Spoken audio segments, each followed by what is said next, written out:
Les habla desde algún lugar de Costa Rica, Maynor E. Salas. Me acompaña mi amigo y colega, el profesor Enrique Pedro Aba.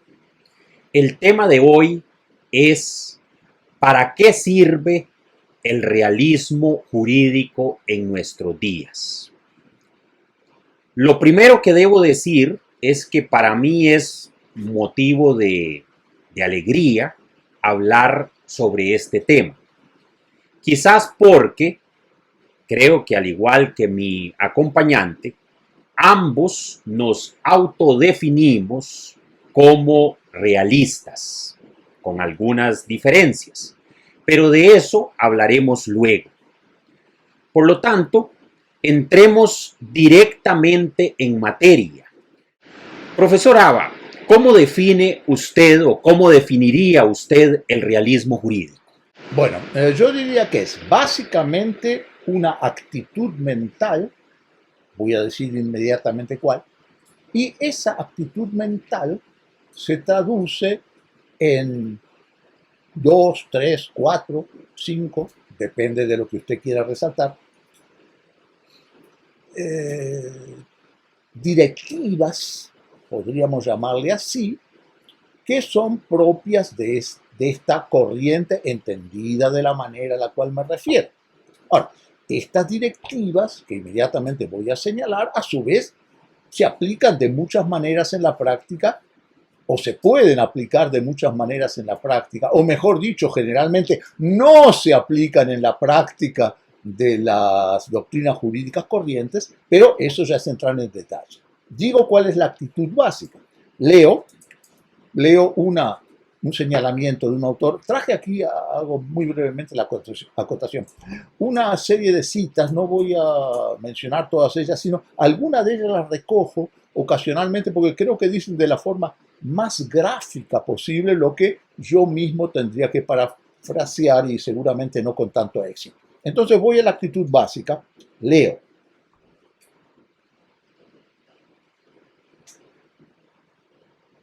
Una cosa está clara, no existe escuela de realistas, no hay ningún grupo con un credo oficial o aceptado como tal, o ni siquiera con alguno emergente.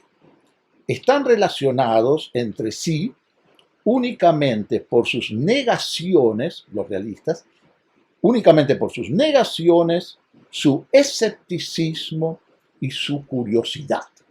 Esa es la actitud básica del asunto. Ahora, esa actitud se traduce, creo yo, en 3 ideas claves para nuestro asunto, que las puedo resumir muy brevemente. Y son extremadamente sencillas por lo demás. Primera idea, todo el mundo la conoce, mucho más allá de nuestro asunto, es la siguiente: del dicho al hecho. Es decir, una cosa es lo que se diga en todas las cosas de la vida y otra cosa es lo que se haga. Punto 1. Aplicado eso en particular al derecho, surge la siguiente subidea. Una cosa son lo que se llama o se puede llamar los libros de derecho y otra cosa es la práctica del derecho. Por libros entiendo todas las expresiones escritas, leyes, doctrina, jurisprudencia, cualquier cosa que esté por ahí escrita. Y práctica entiendo lo siguiente: cómo eso se lleva a cabo. No digo que no tenga que ver lo uno con lo otro, solo digo que no es lo mismo. Esa es la segunda idea. Y la tercera idea sería la siguiente, esta que resulta de las dos anteriores, es la siguiente. Eso significa, si nos fijamos en la práctica, fijarnos en qué, en los protagonistas, es decir, los jueces, los abogados, las partes también, y entonces ahí los realistas aplican el criterio siguiente. Leo nuevamente. Los realistas fueron quienes nos hicieron ver que los jueces, para ponerse los pantalones, meten primero una pierna y después la otra, como todo el mundo. O sea, que si nos fijamos en la práctica del derecho, tenemos que fijarnos no en unos jueces o juristas ideales, sino en cómo se comportan en los asuntos efectivos, con qué consecuencias cada uno de ellos. Yo diría que esa es la base del realismo, por lo menos del realismo jurídico al que quisiera referirme yo.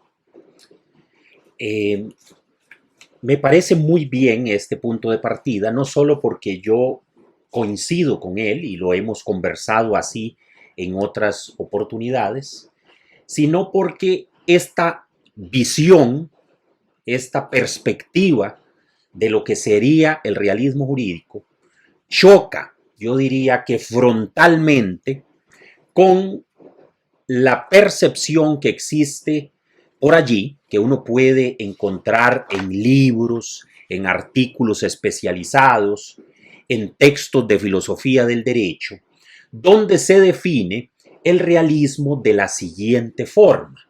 Se dice que el realismo, y ahí yo creo que ya hay una diferencia importante y sustancial. Se dice que el realismo es una doctrina. Nótese aquí la primera, mientras que nosotros vemos el realismo como una actitud caracterizada por una serie de atributos que se han señalado, la mayoría de autores y de historiadores del pensamiento jurídico y de la filosofía del derecho ven el realismo como una doctrina, o sea, como una escuela de pensamiento. ¿Qué es lo que se hace entonces a partir de allí? Pues se distingue entre un realismo jurídico norteamericano, en el cual se suele ubicar al juez Holmes, a Jerome Frank, a Carl Lewin, etc., y un realismo jurídico escandinavo, en el cual encontramos autores o pensadores como Alf Ross, como el caso de Olive Crona, Heger Ström, etc. Incluso hoy día se habla de otra escuela, la llamada el realismo jurídico genovés, donde habría que ubicar autores como Tarello o Agostini, entre otros. De eso hablaremos posteriormente, pero yo coincido plenamente con que el realismo es una actitud, es decir, palabra que no utiliza el profesor Aba, pero que introduzco yo en la conversación, es una práctica en este caso personal, de quien se dedica a examinar determinados problemas. El núcleo de esa práctica es plantearse la cuestión de cómo funcionan las cosas en la realidad, es decir, en la experiencia cotidiana de un tribunal, por ejemplo. ¿Cómo es que se deciden en esa práctica o en esa praxis vital e institucional los conflictos judiciales? Más allá entonces de una doctrina o una escuela, sería esta práctica. El problema que tiene, y no sé si usted coincide conmigo en este sentido, profesor, es que si usted percibe el realismo jurídico como mera doctrina o corriente de pensamiento, entonces pronto se llega a la conclusión, que la he leído por allí, de que es una doctrina o corriente del pasado. Incluso he leído la afirmación categórica de que desde esta perspectiva, como el realismo jurídico norteamericano se retrotrae hasta los años 1930, 1920, que ya se encuentra palabra que se utiliza superado. Y como, entonces, como Alf Ross es un autor de mediados del siglo XX y también está superado.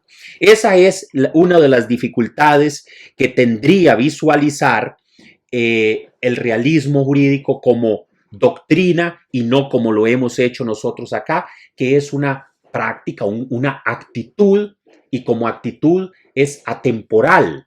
En ese sentido podríamos decir que hubo realistas en el análisis jurídico en el siglo XVII, XVI, incluso hacia atrás, y los va a haber siempre que se cultive esa actitud, no necesariamente una doctrina o una teoría específica del derecho. ¿Qué opina usted sobre ese planteamiento?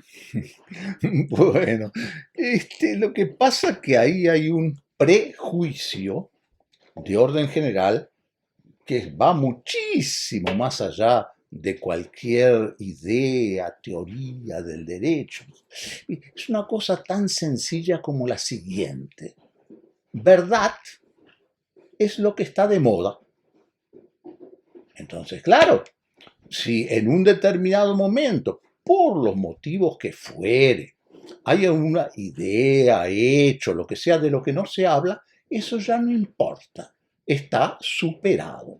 O sea, que la idea de base de que parte esto es que importa aquello de lo que se habla hoy.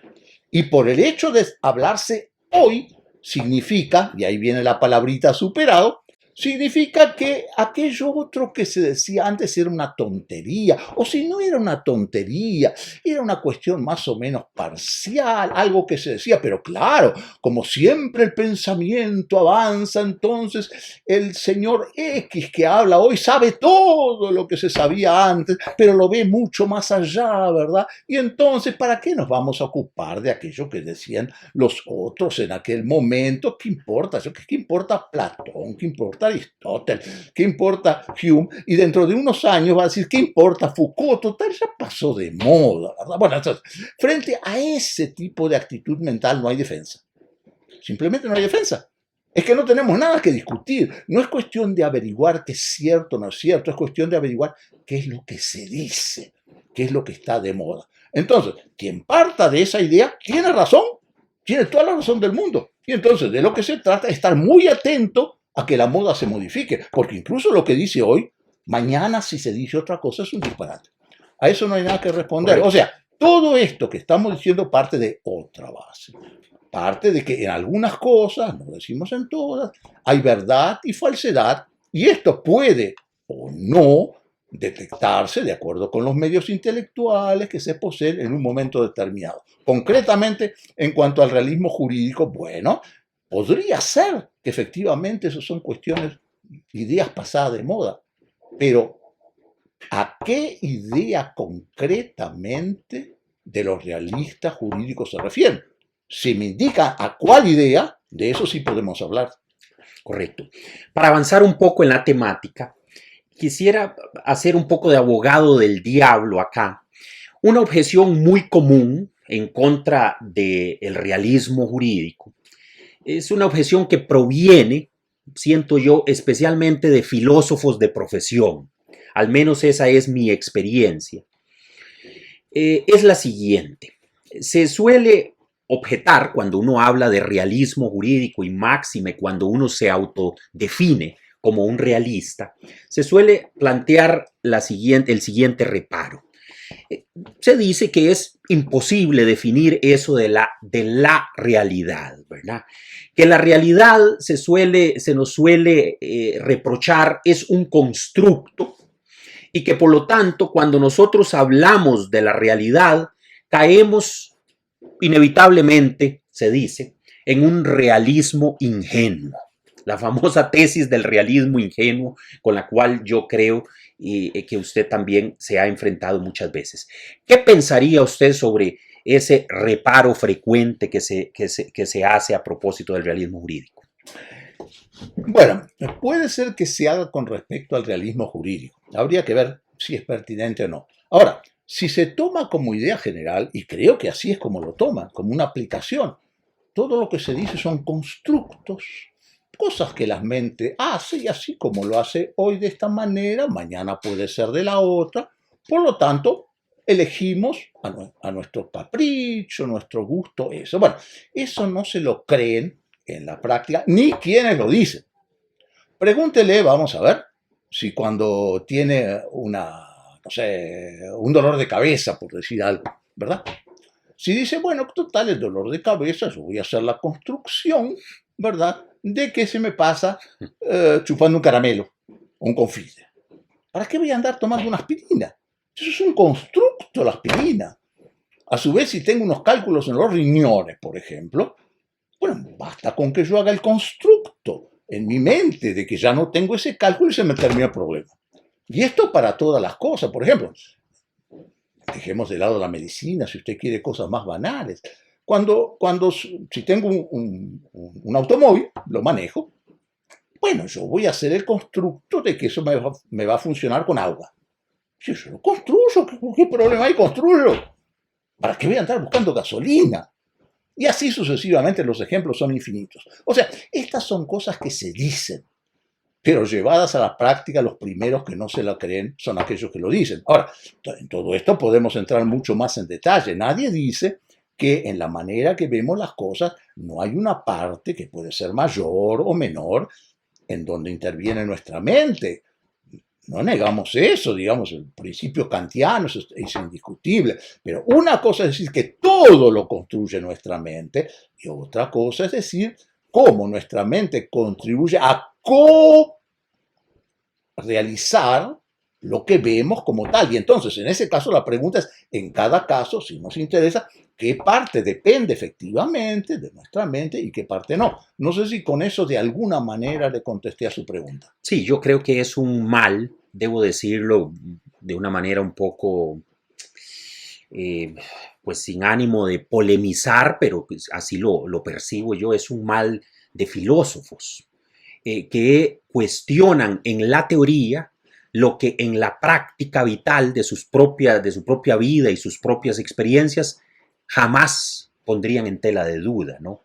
Sin embargo, a la hora de enfrentar problemas de orden teorético o de orden epistemológico, etcétera, plantean esos reparos. Yo, dicho sea de paso, a título anecdótico, tengo un conocido, un filósofo, por cierto, que incluso cada vez que yo le menciono algún tema a propósito del realismo jurídico, me trata casi que en tono ofensivo, según él, de prekantiano. Entonces dice que soy un prekantiano, o incluso ha dicho que mis observaciones y comentarios son anteriores a Hume, porque según él, esos filósofos sabían que la realidad no era pura, es el concepto que se utiliza acá, y que los hechos puros no existen.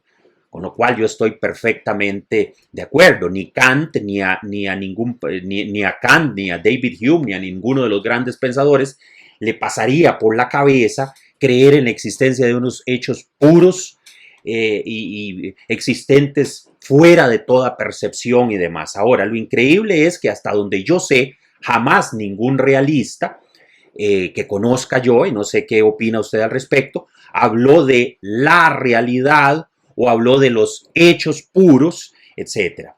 O negó que lo que percibimos como hechos, pues es una mezcla en distintos grados de cuestiones subjetivas, de presupuestos subjetivos, de condiciones subjetivas y elementos, llamémosle, objetivos en alguna medida. Pero bueno, no sé si desea agregar algo respecto a esta problemática, sino para pasar directamente a otro tema que también quisiera abordar con usted.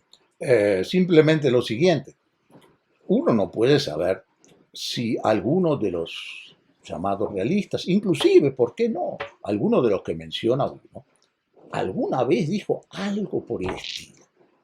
Pero supongamos que lo hubiera dicho. Prueba que no ha sido suministrada por ninguno de estos críticos. Empecemos por ahí. Supongamos que lo hubiera dicho, o que se pudiera entender así. ¿Y con eso qué?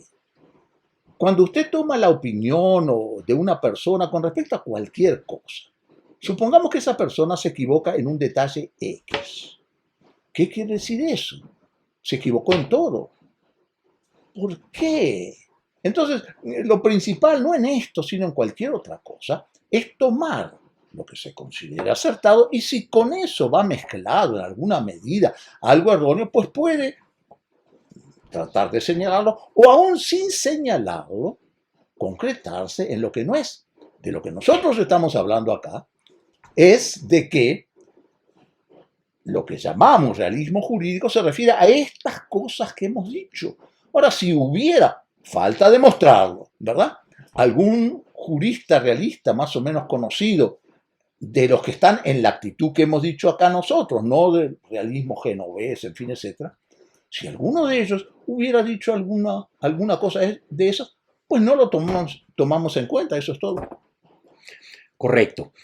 Generalmente los realistas se suelen dividir dentro de esa, siguiendo un poco con esa clasificación doctrinaria que se hace, se suelen dividir en dos grupos o en dos grandes grupos, los llamados escépticos frente a las normas, los rule skeptics, quienes dicen básicamente que las normas, debido entre otras cosas al carácter general que tiene la norma, o al lenguaje vago o indeterminado en que están formuladas dichas normas, etcétera, que las normas no resuelven casos particulares. Estos serían los escépticos frente a las normas, y por otro lado los escépticos frente a los hechos, quienes sostienen, o los fact skeptics, quienes dicen que en un proceso judicial, por ejemplo, es muy difícil encontrar los hechos reales, valga la expresión, aquellos que tuvieron lugar en las relaciones humanas concretas, y que siempre se trata de una suerte de narración o de historia construida a posteriori. A raíz de esta indeterminación de las normas y de los hechos, surge lo que se conoce como la tesis de la indeterminación. La tesis de la indeterminación dice que ni las reglas ni los hechos en un proceso concreto determinan lógicamente el resultado o la sentencia. No hay, por lo tanto, una relación causal o cuasi causal entre una cosa y otra, sino que son aspectos personales, biográficos del juez, la ideología dominante, la presión social del momento, que es importantísima, la presión del grupo, la atmósfera, ¿verdad? De la época, o incluso en casos dramáticos, la corrupción. Esos son los elementos decisivos a la hora de resolver un asunto judicial. ¿Qué opina usted, profesor Aba, sobre esta clasificación que es famosa? Yo creo que en todo libro sobre realismo jurídico se encuentra, sobre esta clasificación. ¿A cuál bando, si es que alguno de ellos, se sumaría usted? La clasificación es bastante correcta, tendencialmente, en cuanto, efectivamente, unos realistas ponen el acento en un aspecto, en la indeterminación de las normas, otros ponen el acento especialmente en la indeterminación de la prueba. No es tan amplio esto segundo, hasta donde yo sé, no es tan amplio como lo señalado usted, que vendrían los caracteres personales, la ideología, pero no lo niegan, simplemente ponen el acento en uno y otro lado. Ahora, hay una tercera categoría que, hasta donde yo conozco, la introdujo usted mismo, que da cuenta de esto y que no se identifica con las otras dos. Es los escépticos, llamémosle así, con respecto a la gente, people skeptics. ¿Qué quiere decir esto? Esto se refiere a aquello que yo leí hace un ratito, que los jueces se ponen los pantalones como cualquiera. ¿Qué quiere decir? Que otro factor, además de la indeterminación de los textos y además de las dificultades de la prueba y de prevenirla, está en cómo son esos seres humanos. Y esos seres humanos son gente sujeta a todas las presiones normales. Con eso no estamos diciendo que en cada caso, en todos los casos, en la inmensa mayoría de los casos, actúan por esas presiones y no tienen en cuenta nada de lo demás. No, yo creo que en general no es así, pero sí puede serlo. O sea, de todas maneras, un elemento clave de la organización judicial vista realísticamente es cómo son sus protagonistas de carne y hueso. Y ahí va no solo sus caracteres morales, que cuenta, cómo han sido educados, ahí está lo del currículo oculto del que hemos hablado en alguna otra ocasión, sino también sus doctrinas, su ideología o lo demás. Ahora, estos tres aspectos, textos, indeterminación de textos, indeterminación de adelantar la prueba, tres, naturaleza humana de los protagonistas, no se contradicen entre sí. Yo, a su vez, en general, no he visto que algunos de los realistas más conocidos nieguen aquello de lo que no se ocupan, sino que ponen el acento en uno u otro lado. Entonces, mi conclusión simplemente es la siguiente. Los tres son aspectos de lo que llamamos realismo jurídico. Correcto.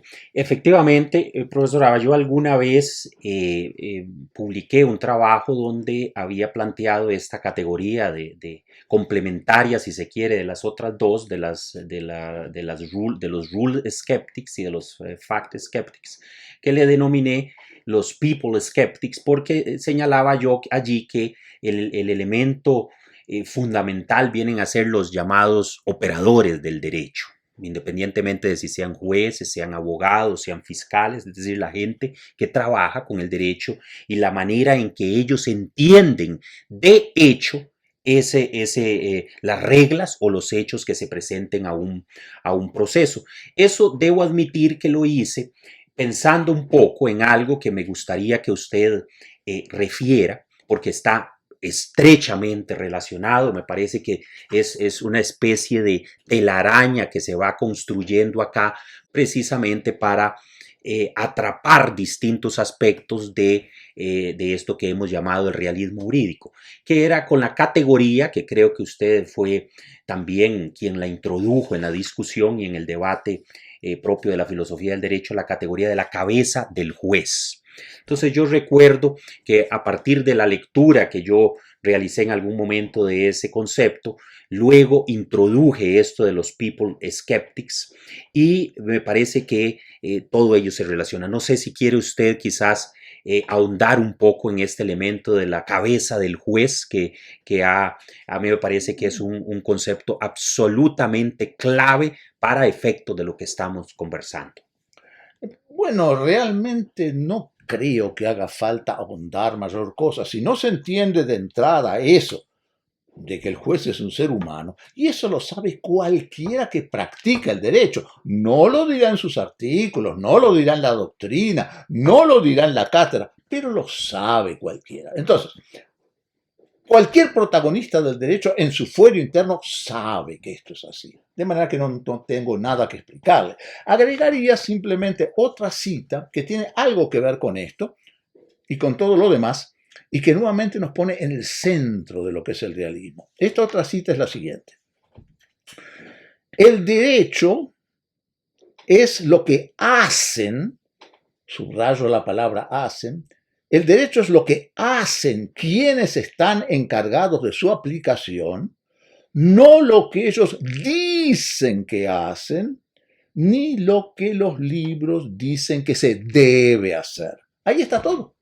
Justamente porque es así, porque es lo que hacen, el hacer está enraizado ¿en qué? En sus costumbres normales como seres humanos, en las pasiones, también en las ideas, nadie dice lo contrario, pero es todo eso. O sea que jamás se puede entender la práctica del derecho, esta es la idea clave, insisto, del realismo, a partir de lo que dicen unos u otros libros, aunque también, desde luego, eso sí, hay que tener en cuenta lo que esos libros dicen cuando y solamente cuando efectivamente lo tienen en cuenta los operadores, cosa que justamente no suele ser el caso con respecto a todo este tipo amplísimo de doctrinas y de detalles que se discuten en la llamada teoría del derecho.